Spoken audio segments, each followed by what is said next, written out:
Green ബുക്സിന് പ്രസിദ്ധീകരിക്കാൻ വേണ്ടി കൊടുത്തതിന് ശേഷം അവരെന്നോട് പറഞ്ഞു ഈ പുസ്തകത്തിന് കുറച്ച് ചിത്രങ്ങൾ വരയ്ക്കാൻ വേണ്ടി നമ്മൾ പ്രശസ്ത ചിത്രകാരനായ കെ ഷെരീഫിനെ ഏൽപ്പിക്കാം എന്ന് പറഞ്ഞു. ഞാൻ പറഞ്ഞു ആയിക്കോട്ടെ, കുറച്ച് ചിത്രങ്ങൾ കൂടിയാവുന്നത് അവരുടെ കണക്കിൽ അന്നൊരു വളരെ ചെറിയ പുസ്തകമായിട്ട് തോന്നി ആടുജീവിതം. അപ്പോൾ അങ്ങനെയാണ് ഷെരീഫിനെ ഏൽപ്പിക്കുന്നത്. ഷെരീഫാണ് ആ ചിത്രങ്ങൾ മുഴുവൻ വരച്ചതെല്ലാം. നമ്മൾ യാതൊരു തരത്തിലുള്ള നിർദ്ദേശങ്ങളും കൊടുക്കാതെ നോവൽ വായിച്ചതിൻ്റെ തീക്ഷ്ണതയിൽ ഷെരീഫ് ഇരുന്ന് വരച്ച ചിത്രമാണ്.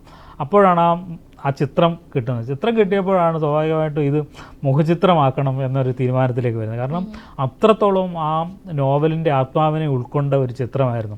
ആ ചിത്രം ആ നോവലിൻ്റെ പ്രചാരത്തിൽ പ്രശസ്തിക്ക് വലിയ പങ്ക് വഹിച്ചിട്ടുണ്ട് എന്നുള്ളതാണ്. അപ്പോൾ ഒരാൾ തൻ്റെ മനസ്സുകൊണ്ട്, ഒരു ചിത്രകാരൻ ഒരു മനസ്സുകൊണ്ടൊരു കൃതി വായിക്കുമ്പം അതിൻ്റെ ആത്മാവിനെ ഉൾക്കൊണ്ടു എന്നുള്ളതാണ് ആ ചിത്രത്തിൻ്റെ ഏറ്റവും വലിയ പ്രത്യേകത.